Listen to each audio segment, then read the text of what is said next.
just so busy because she's, accomplishing all her dreams right now. She just did Othello. So, I mean, she's just really busy. She's always on the go. Riley Burruss just said something that caught everyone by surprise, even though it's something fans have quietly noticed for years. She confirmed what many suspected, but never thought she'd say out loud. During a recent podcast appearance, Riley opened up about her life as the daughter of music star and Real Housewives of Atlanta star Kandi Burruss. And what she shared hit people hard. Riley explained that, for most of her childhood, she didn't feel like a regular daughter. Instead, she felt like she was part of her mom's brand, more like an accessory than a child. She's like, okay, Riley, here's my advice. Here's what happened when I was doing it. Take this as you may. That kind of statement made fans look back at all those old episodes of the show with new eyes. Think about it. Every time Riley showed up on Real Housewives of Atlanta, it felt like she was filling a role. She wasn't bubbly or outgoing. She didn't speak much. She wasn't overly affectionate or expressive. At the time, most people assumed she was just a quiet teen, maybe uncomfortable in front of the cameras. But now that Riley is finally speaking for herself, she's saying there was more going on. She was growing up on TV. It wasn't really about her, so you just saw her here and there. But now this show is like literally about her and the other kids, with the young people on the show. And I think that's letting her realize, oh, okay, that means I really got to get my life together because y'all actually paying attention now. According to her, she didn't feel like she could be herself on camera. She wasn't encouraged to show her true emotions. Instead, she felt expected to smile on command, dress up for scenes, and act like everything was fine, even when it wasn't. She had to help maintain the image. Her real feelings didn't seem to matter. That pressure to look the part stuck with her. She described how she would get ready for scenes not because she wanted to, but because it was part of the job. She wasn't acting in a show, but she still had to play a role. And that role was being the picture-perfect daughter beside a successful mother. Riley's words struck a nerve because they showed what can happen when a child starts to see themselves as part of someone else's public identity instead of being valued for who they truly are. She wasn't just sharing a story, she was revealing years of silence. You're the minority, and it's okay.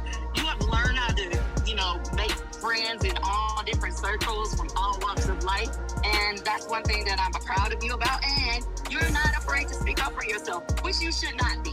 He's gonna have to learn to deal with Black women, and if this is his first lesson, then let that be it. Her father, Russell Block Spencer, was never very involved in her life, and viewers of the show saw that unfold over the years.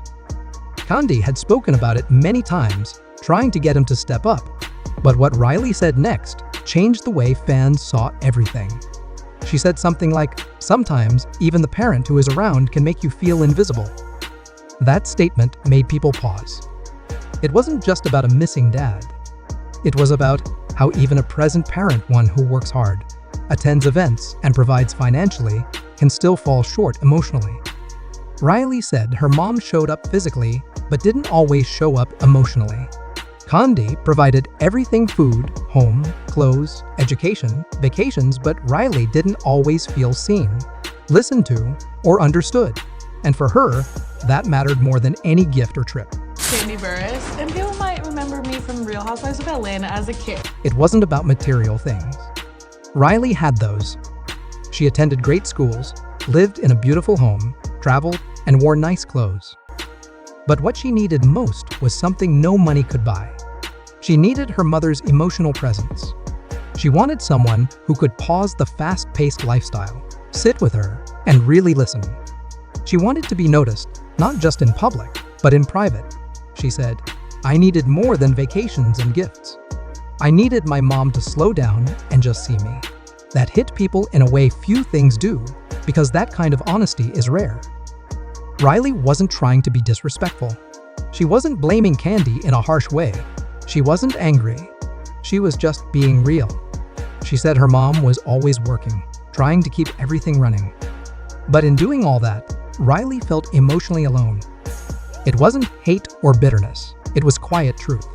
And that's why people listened. After Riley's comments started spreading online, many wondered how Kandi would react. She eventually responded during an Instagram live. However, her tone didn't land well with the audience. She never mentioned Riley directly, but her message seemed clearly aimed at her daughter's statements. She said something like, "Being a parent while trying to provide isn't easy. I did what I could. Maybe I missed some moments, but I tried to make up for it." Her words weren't angry, but they didn't come off as completely open either. It felt like she was trying to admit a little without taking full responsibility. And fans noticed. Someone wrote, "This is exactly the problem." Riley said she needed emotional connection, and Kandi's response is, "Look what I gave you." It wasn't just the words, it was how she said them. Her tone felt guarded. She didn't sound open to feedback. She sounded like she was defending herself. Then came the wave of old clips. Fans started revisiting past episodes, watching them with fresh understanding. One moment that stood out was Riley's college send-off. It was supposed to be emotional. Kandi cried and spoke about how proud she was. But Riley? She hardly said anything. She looked distant. At the time, people chalked it up to nerves. Now, it seemed like emotional disconnection. Another clip that resurfaced was a YouTube Q&A from 2021. Kandi and Riley answered fan questions. Kandi joked about how Riley didn't like hugs or saying "I love you." She laughed, saying she had to beg Riley to be affectionate. Back then, viewers laughed along. But now, that same clip felt different. Riley didn't seem cold, she seemed guarded. Riley rarely showed up for reunion episodes, even when the topics were deeply personal. And when she did appear, she stayed quiet. Viewers now realized that wasn't shyness. It was someone who didn't feel safe expressing emotions on camera, or maybe even in real life. Things got even more heated when Phaedra Parks, another cast member, added fuel to the fire. Without naming names, she made a comment that left no room for doubt. It's wild seeing folks act like perfect moms on TV, when behind the scenes, they're barely present emotionally or spiritually. That alone had people buzzing. But then she said something more specific. She remembered Riley crying backstage, asking for her mom's attention. That statement added a whole new layer. To make matters more intense, a woman claiming to be a former production assistant for Real Housewives of Atlanta shared her experience on TikTok. She said she saw Riley waiting backstage while Kandi did interviews and press runs. No one was with her, just Riley, sitting quietly with her phone.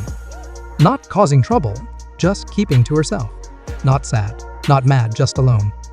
These stories matched Riley's version of events. People started talking not just about celebrity parenting, but about how emotional needs often go unmet in high-pressure families.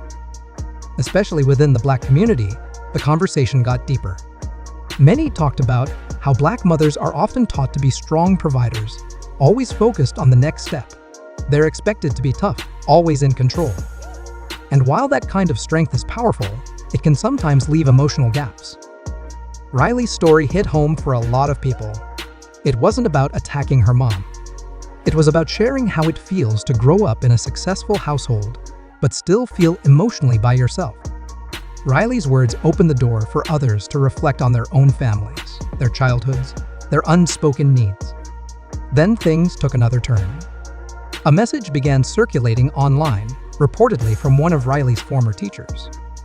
The message wasn't dramatic, it was quiet and sad. The teacher said Riley was never a problem at school. Her grades were good. She didn't cause issues. But she always looked overwhelmed. Not in a troublemaker way, but in a carrying too much way.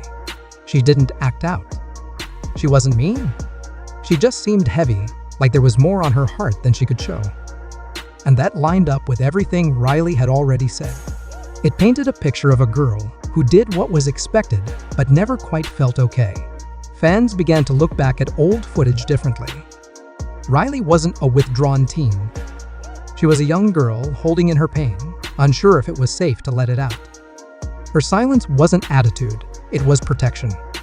Riley's podcast appearance didn't feel like revenge. It felt like release. She wasn't lashing out or trying to hurt anyone. She was telling her side of the story so she could finally feel understood. And that's why it mattered. Kandi's response didn't end the discussion. It raised even more questions. But whether she fully accepts it or not, the conversation Riley started can't be ignored. People are now talking about what it really means to be present not just in the room, but in the heart. Parents everywhere are asking themselves if they've truly been emotionally there for their children or just physically nearby. Riley's story isn't just about fame. It's about family. It's about connection. And it's about the quiet hurt that can exist even in a house full of love and success. So what do you think? Was Riley wrong for speaking her truth? Or was she finally using her voice to say what needed to be said?